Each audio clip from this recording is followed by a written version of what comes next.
मृत्यु निश्चित है।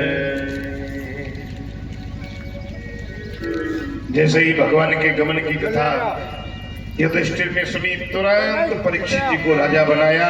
परिवार समेत केदारनाथ से परमधाम की ओर चले गए।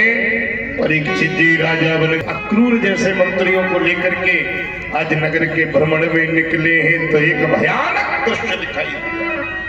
एक काला कलुंडा व्यक्ति हाथों में तलवार लेकर के गौ मां का अपमान कर रहा है।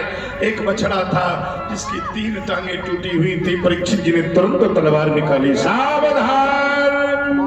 परीक्षित जी को देखा उस काले कलुंडे व्यक्ति ने, तुरंत चरणों में गिर गया। त्राहिमाम, हर जिस गौ मां के लिए मेरे गोविंद गोपाल बनकर वन वन घूमते रहे हो, उस गाय का तो अपमान कर रहा है। निकल जा मेरे। कलयुग ने कहा, पूरी धरती में तुम्हारा राज्य है, कहां चला जाऊं प्रभु, कृपा करो ना। नहीं रह सकता। कलयुग ने कहा, महाराज आप क्यों नहीं रखना चाहते? बोले, देख ये गौ धरती है और ये बछड़ा कोई और नहीं, धर्म है जिसके 3 पैर तूने तोड़ दिए हैं, तू नहीं रह सकता। कलयुग ने कहा, माना मैं थोड़ा खराब हूं, लेकिन मेरे पास एक ऐसी अच्छाई है, एक जो सारों युगों से भारी है। परीक्षित जी ने कहा, क्या है? कलयुग अपने मुख से कह रहा है, और आप लोग बड़े ध्यान से सुनो भैया। यद फलम नास्ति तपसा,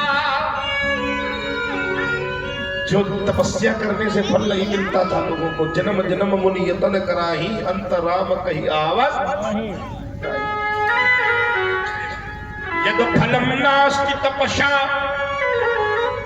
न योगेन समाधिना, जो समाधि से भी फल नहीं मिला लोगों को, तद फलम लभते सम्यक कलौ केशव कीर्तना।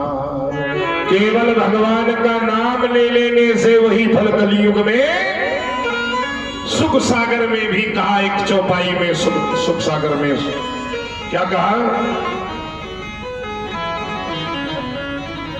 कल युग केवल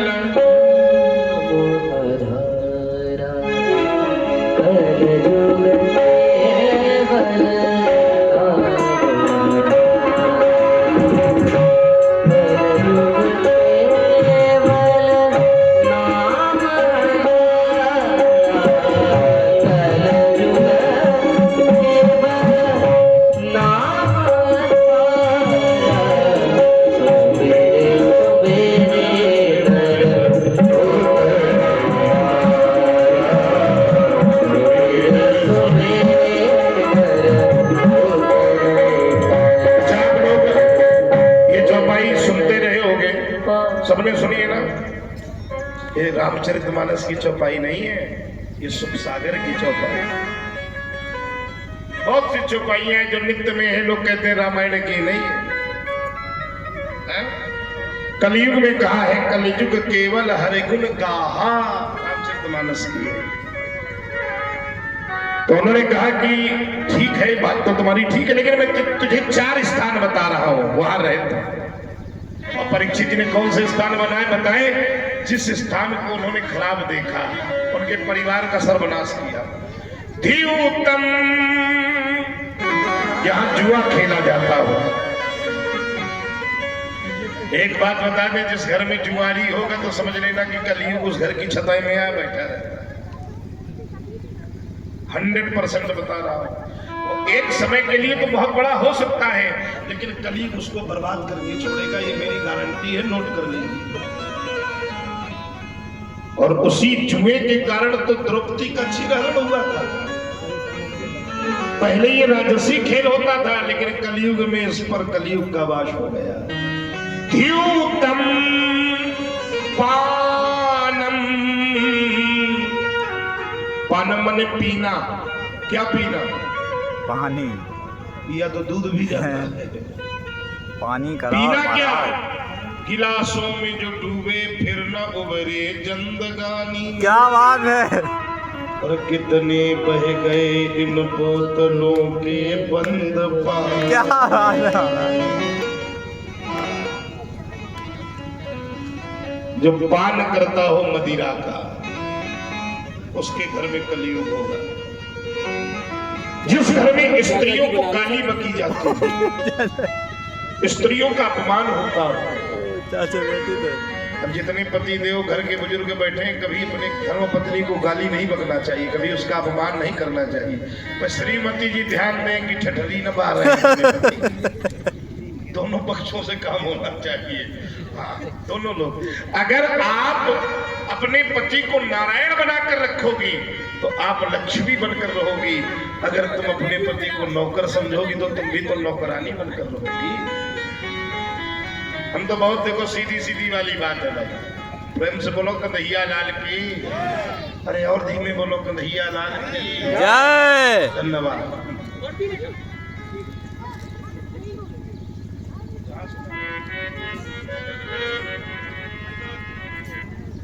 कहाँ सुना रहे थे, भूल गए। बताओ परीक्षित जी।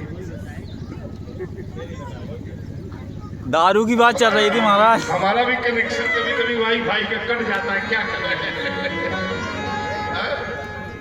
चलिए, कलयुग की बात चल रही है। जिस घर में स्त्रियों का अपमान हो, जहां अधर्म रहता हो, 4 स्थान बताए। कलयुग ने कहा एक तो कोनो ठीक ठाक नहीं दे। तो बाबा वेश में लिख गया कांचनम। कांचनम माने स्वर्ण, स्वर्ण माने सोना। महतारी सावधान, 9 लखा हार पहनने वाले सावधान।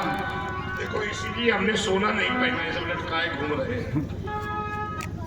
लेकिन चिंता न करो, गीता में भगवान ने कहा है कि मैं धातुओं में स्वर्ण हूं, धातु नामस्मि कांचनम।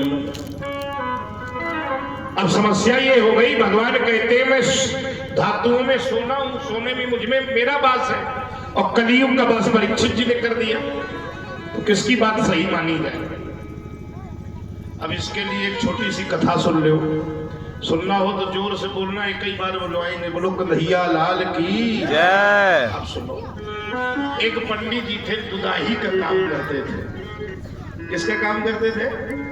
बड़े ईमानदार थे। एक बूंद भी दूध में पानी नहीं मिलाते थे, और कहा करते पत्नी लड़ाई के बड़े ईमानदार बने। देखो फलाने दुदाहा का घर 4 खंड का पानी पानी का बनवा लिया उसने, तो नहीं मिला।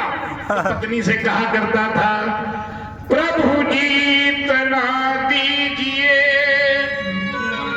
जामे कुटुंब समाए,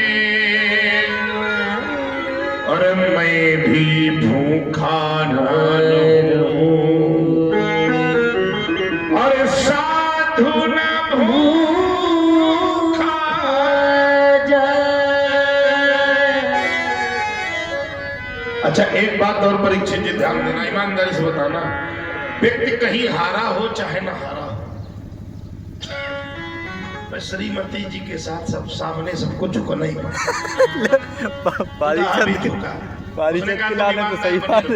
1 लीटर पानी का हम मिला देंगे, पैसा हमको दे दिया, डील फिक्स हो गई। 1 लीटर पानी का पैसा लेते लेते मजे का इकट्ठा हुआ।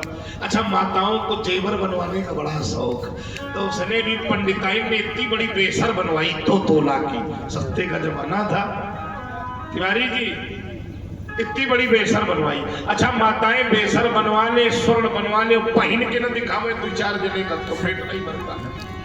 सब पहले पुराने का समय था, पुराने जमाने का समय था, तो घर में नल नहीं था, समरसेबल नहीं था।